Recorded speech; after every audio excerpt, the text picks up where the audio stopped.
तुमच्या गुंतवणुकीच्या ज्या काही गरजा असतात त्या सगळ्या गरजा म्युच्युअल फंडच्या स्कीम्स मार्फत पूर्ण होऊ शकतात.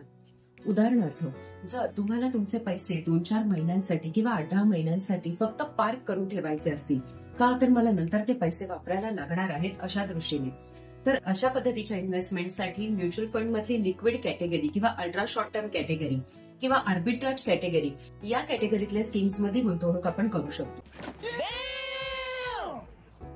जर तुमची टाइम फ्रेम ही 1-1.5 वर्ष, 2 वर्ष, 3 वर्षांची असेल तर त्यासाठी आपण हायब्रिड कॅटेगरीच्या स्कीम्स वापरू शकतो.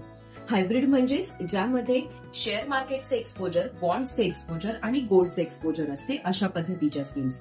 आणि जेव्हा तुमची गुंतवणुकीचे टाइम फ्रेम 4-5 वर्ष आणि अधिक एवढी असेल, म्हणजेच तुमचे लॉंग टर्म गोल असेल, हे पैसे तुम्हाला 5-7 वर्षांनंतर वापरायला लागणार असतील, तर असे पैसे अर्थातच आपण पूर्णपणे इक्विटी ओरिएंटेड म्हणजेच शेअर बाजाराशी निगडीत असलेल्या स्कीम्समध्ये इन्व्हेस्ट करू शकतो.